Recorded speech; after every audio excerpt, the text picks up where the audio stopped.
जो शब्द है उसको समाप्त करना चाहिए, क्योंकि यहाँ पे जब पियर में जो बेटी होती है वही ससुराल में जाती है तो वो लोग बोलते हैं कि ना हमारे लिए बेटी है, बहू नहीं है। तो फिर वो बेटी बन के ही रहे, वो बहू क्यों कहते हैं उसे कि ये हमारी बहू। किसी के सामने तो बहू बोलते हैं लेकिन ऐसे बोलते हैं कि ये हमारी बेटी है। तो इन लो शब्द वो बेटी का एक प्रतीक के रूप में है, तो ये शब्द हट जाना चाहिए और वहाँ पे भी बेटी के रूप में ही उसे मानना चाहिए। लोग अब घरों के अंदर जिस प्रकार से अपनी बेटियों का सम्मान करते थे उसी प्रकार से बहुओं का भी सम्मान करते हैं, उन्हें और एजुकेशन के हिसाब से आगे बढ़ा रहे हैं। तो नौकरी के अंदर भी पहले जिस प्रकार से महिलाओं पर पाबंदियां थी, आज सर्विस लाइन के अंदर नौकरी पैसे के अंदर भी महिलाओं को आगे बढ़ाया जा रहा है। और निश्चित रूप से जब पढ़ा लिखा समाज, जब पढ़ी लिखी बहू अपने घर आती है तो निश्चित रूप से नई पीढ़ी का भी उदय होता है। जिसकी मानसिकता गलत होती है वो लोग प्रताड़ित करते हैं। बाकी बहू को भी अपनी बेटी के समान ही समझना चाहिए और समझते हैं, क्योंकि आज अपनी बेटी अगर पराये घर पे जाएगी तो उसको दुख नहीं हो, उसको कोई तकलीफ नहीं हो, अपन ये सोचते हैं। और अपने भी अपने बच्चे के लिए बहू लाते हैं तो अपन भी उसको बेटी के जैसा ही रखते हैं और रखना चाहिए। लोगों को बड़ी सोच रखनी चाहिए, छोटी सोच लेके चलते हैं कि वो जो दूसरे घर से आ रही है वो उन्हीं की बेटी, वो हमारी बेटी नहीं है। ये सोच खत्म करनी चाहिए। और वो जो आ रही है वो आप ही के लिए आ रही है, आपके परिवार के आ रही है, वो परिवार छोड़ के आ रही है, तो आपको उसको बहू नहीं बेटी मानना चाहिए। हमारी बेटी के लिए हमारी प्रथम प्राथमिकता रहती है कि हमें पढ़ा लिखा बालक मिले, और हमारे बेटे के लिए हमारी जो आज प्राथमिकता रहती है वो रहती है कि पढ़ी लिखी बहू मिले। तो जब हम सबसे बड़ी चीज़ शिक्षा को महत्व देते हुए विवाह संबंधों को हमारे समाज के अंदर ला रहे हैं, निश्चित तौर पर शिक्षा ही ऐसा एक माध्यम बनकर सामने आएगी जो परिवारों में बेटी और बहू का जो अंतर है उसको समाप्त कर देगी। चलिए, ये फ़र्क क्या तालीम के रास्ते से खत्म हो सकता है? सुमन जी, आपकी बात तालीम पर थी और ब्रेक हो गया था, मैं उसी बात को आगे जारी रखना चाहूँगा। ये तालीम किस तरह की हो और किसके स्तर पर हो? देखिए, एक किताबी तालीम होती है जो सब आप पढ़ते जा रहे हैं और पढ़ते रहेंगे, लेकिन मुझे लगता है कि जो पारिवारिक संरचना है जिसमें बेटी, बहू, पिता, ससुर, सास, ये पूरा एक पारिवारिक संरचना है जो समाज का निर्माण करता है। इसकी तालीम आप किताबों से नहीं ले सकते। पढ़ाई लिखाई ठीक है, अच्छी चीज़ है, एक प्रोग्रेसिव दुनिया की ओर ले जाते हैं, और आंकड़ों पे वही यही मैं कह रही कि आंकड़ों को जब हम देखते हैं तो हमें चौंकाते हैं। पढ़े लिखे द्वारा और भी अलग तरीके से क्राइम किए जाते हैं जो और भी दर्दनाक होते हैं, जो असामान्य पढ़े लिखे लोग नहीं कर सकते हैं, उस हद तक हमारे सामने आता है। इसकी तालीम की जो बात है, मैं जो सिविक सेंस की बात करती हूँ, ये परिवारों से ही आएगा। ये किसी किताब, किसी यूनिवर्सिटी, किसी विश्वविद्यालय में ये ज्ञान नहीं प्राप्त होगा कि बहू को ऐसे रखना है, बेटी को ऐसे रखना है। ये तो जो आप बोओगे वही आप काटोगे। आज परिवारों में इतनी व्यस्तता हो गई है कि बच्चों को पढ़ाने लिखाने के लिए सब चीज़, स्कूल, टीचर, अपने को क्या देना है उनको, छोटे बच्चे को हमको ज्ञान कैसे देना, इन सब चीज़ों से माएँ भटकती जा रही हैं।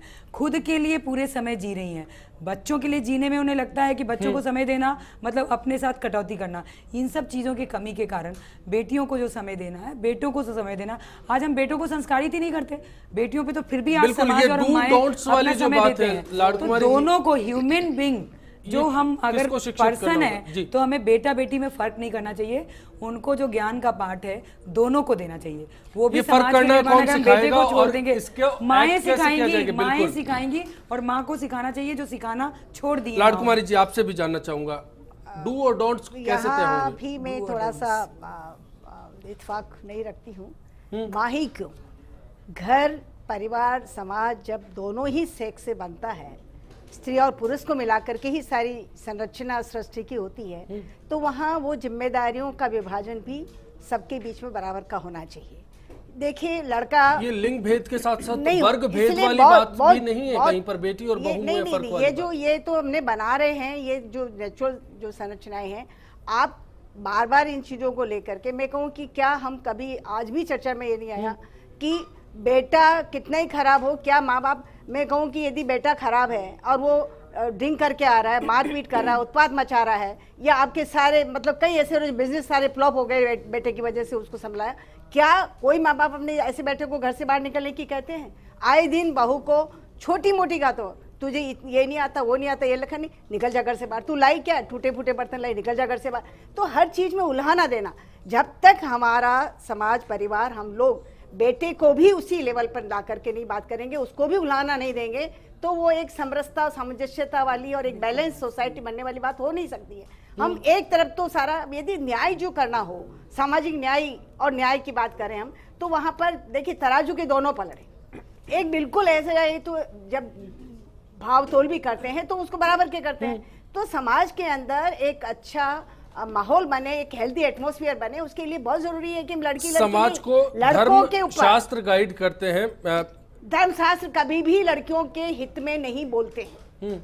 वो हमेशा वो जो हमारी पितृसत्तात्मकता आ रही है उसको जीवित बनाए रखने का काम पुरुषोत्तम गौड़ साहब, आपसे जानना चाहूंगा कि दर्पण दिखाने का काम करते हैं, लेकिन ये दर्पण एक तरफा क्यों होता है? देखिए, ये बात सुमन जी बिल्कुल ठीक कह रहे हैं कि ये पारिवारिक जिम्मेदारियों के साथ में एक दूसरे को नहीं, लाडकुमारी जी ने जो बात कही मैं उसी पे और समझने की बात यह है, हाँ। बहुत सही, बहुत सीधी बात है कि कोई भी सास क्राइम करने वाली नहीं होती है। सास का केवल एक लक्ष्य और भाव ये होता है कि मेरी बहू भी अनुभवी बने, एक समाज की श्रेष्ठ बहू बने और मेरे को समाज में अच्छा दिखाए, श्रेष्ठ और बेटी के लिए ऐसा सोचती है, श्रेष्ठ विचार के साथ, हाँ। श्रेष्ठ सोच के साथ मेरे परिवार को आगे बढ़ाए, और परिवार में जो बच्चे या पोता पोती जो भी हम मिलते हैं उनको संस्कार। तो ये जिम्मेदारी बेटा और बेटी की होनी चाहिए या फिर बेटा बेटी की बात बेटे की जिम्मेदारी की करें तो बेटे की जिम्मेदारी है कि बेटा उसको कमा के दे रहा है, उनकी व्यवस्था कर रहा है, उनके बेटी भी कमा के देगी, बेटी कमा के दे रही है। मेरे ख्याल से ये बेटी की बात करें, बेटी कमा के दे रही है, लेकिन एक तरफ सास को इतनी खराब नहीं है कि वो चाहती है कि बहू कमाएगी, सास पैसा ले लेगी। लोगों ने बोला ये परिवार की एक दूसरे की जिम्मेदारी है। आप सास को सम्मान दे रहे हैं, सास आपको सम्मान दे रही है, एक दूसरे को सम्मान देना होता है। और साथ में एक और बड़ा स्पष्ट मैं आपको कर दूं, कोई भी ऐसा व्यक्ति नहीं है कि किसी की बेटी को शादी ला करके और उसको मारे या उसको प्रताड़ित करे, शालिनी जी कभी नहीं करता। सहमत है क्या? केवल उसमें कहीं कोई सोच की या विचार की कमी आती है। ये आदर्श स्थिति है या वास्तविक स्थिति है? शालिनी जी, बाकी ऐसा नहीं है ऐसा कि कोई सास सारी मेरी बात सुनिए आप, कि अगर दीवार सामने और आप आंख बंद कर लें कि दीवार नहीं है तो दीवार तो वहाँ रहेगी, नहीं रहेगी। अब जब आंकड़े बोल रहे हैं और महिलाएं जल रही हैं, बहुओं के साथ प्रताड़ना हो रही है, तभी तभी ये टॉपिक आज आया है कि भाई आप बहुओं को बेटी क्यों नहीं, क्योंकि कहीं ना कहीं डिफरेंशिएशन चल रहा है जी। अब इसका सोल्यूशन क्या है? एक मानसिकता, हो सकती है, एक तालीम। आपके बेटे की बहू, आपके बेटे की बहू और एक आपकी बेटी, आपके बेटे की बहन, वो कैसे बेटी बन सकती है?